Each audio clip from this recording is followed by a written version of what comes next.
First Vox Log of Arbites Investigator Velix Alernis, 883-995 M41. I put into an automated distillery platform orbiting Ramar 1 sometime during the beginning of the local daylight cycle on a bulk freighter connecting out of Firestorm.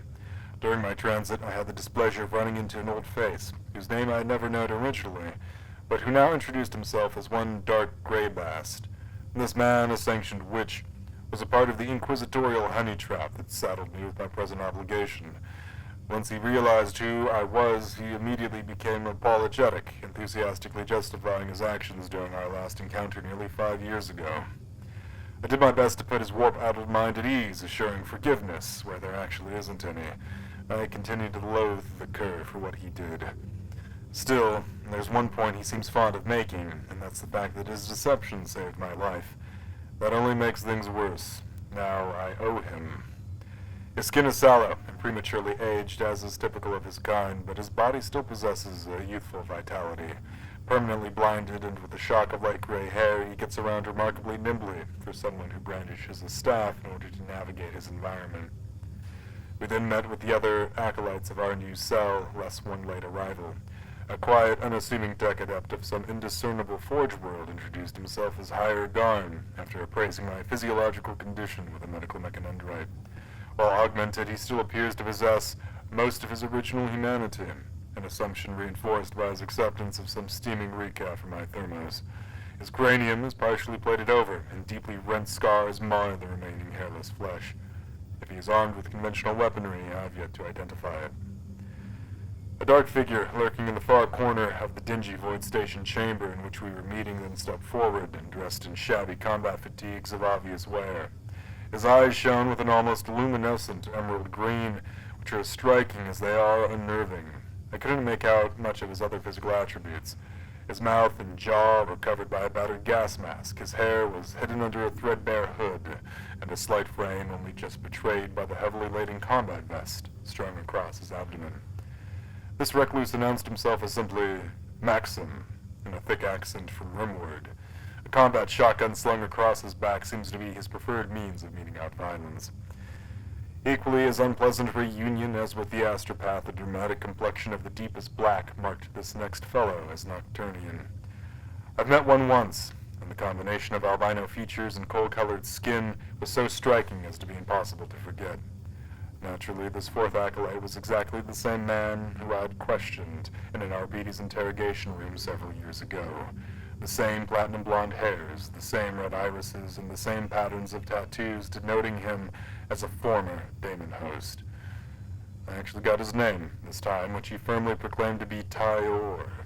While well-built and overall surrounded by an aura of dangerous lethality, what especially draws the eye and ear is the ever-humming thunder hammer the man hefts around. His mere possession of such a potent and venerable power weapon raises a whole host of questions regarding his obviously checkered past. Follow-up most definitely required. Lastly, apparently having been bailed out by his powerful benefactor, Alaire Blackwater III, of all people, strode into that cramped little chamber with all his characteristic swagger. Our reacquaintance was a terse one, with weapon muzzles being liberally brandished around the room. Cooler heads eventually prevailing, we got on with the beginning of our first assignment as a freshly minted cell. For an expanse of 100 billion stars, our galaxy can sure feel like a small place at times. Additional information and false identities were furnished by a self-destructing servitor that delivered a missive from our mutual handler. Catching the next automated freight lifter departing the station for planetside, our multi-hour descent was uneventful until a bad nav plot had the lumbering crate straying into contested airspace above the battlefields of Ramar's Arctic Circle. While it shook the craft violently, the incoming fire seemed to damage it only superficially. A successful touchdown and disembarkation at a domed aerodrome outside of Remar Primus was a welcome conclusion to the unpleasant flight. Catching an automated mag-rail train into the bowels of Hive Primus, we found ourselves amongst the masses of Ramar's citizenry for the first time. Contacted shortly thereafter by a gene-coded servo skull that seemingly identified us by our biomarkers, the floating machine began tight-beaming spoken directions into our earpieces. While we had no way of verifying the identity of its sender, our team decided to heed its request to follow it. Our destination took us down beneath the surface of the Magwell hub, away from the throngs of menials laboring to load and unload the ocean of rolling stock spread out over several square kilometers. We then came upon a man busy with modifying a railside cogitator, who identified himself as Captain Enos Norstrike, Imperial Naval Intelligence, a prestigious occupation. I immediately took a liking to the fellow, not least because of his excellent facial hair. He exudes an air of competency that I can respect.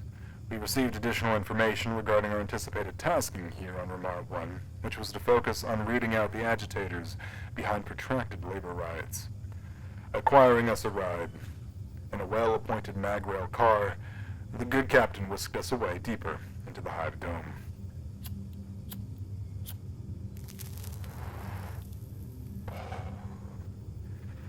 Arriving at a dilapidated eatery wreathed in defunct neon tubing spelling out Mac's Originals, Norstrike led us into a concealed passageway in the back of the main dining space. There, a series of chambers were revealed, including several personal hab cells fitting 2 bodies apiece. Our guide also briefly showed us his quarters, revealing a large blue Navy flag proudly displayed in the back. Instructed to pick our beds and settle in by the MI officer, I found myself rooming with the green-eyed vagabond. I figure the quieter sort will better enable me to focus on collating case files late at night. Brought together for a brief at the behest of the Griffin Cell's leader, interrogator Elias Marn, she went on to explain a short history of the planet's civil unrest up until this point, and how her cell had attempted to tackle it. Essentially, they have multiple leads and are unable to pursue them all. That's where we'll come in, bolstering Griffin's efforts with a fresh influx of manpower to follow up on promising tips before they expire. Our cells will not be considered combined, however. We're both still expected to undertake independent action. Marn's age is difficult to discern, but barring juvenile treatments, she can't be much older than her 30s. Her figure is fit and slender, with a short-cropped blonde bob beneath the classic witch hunter's hat, resting against dusky skin. There's something off about her demeanor, though, and she brandishes a curious cylinder of dark volcanic stone, the purpose of which I'm unable to divine. Our astropath seemed unwilling to approach the interrogator, oddly. Her psycho advisor, Halstrix Al-Muxzim, said little to me personally, but I suppose the balding, unassuming man will have much to talk about with Greybast. While nothing in this life is certain but tithes and his judgment, I feel optimistic regarding this nascent investigation after just this first day. Though, I'd still rather be breaking up obscure rings back on Firestorm. In Vox Log.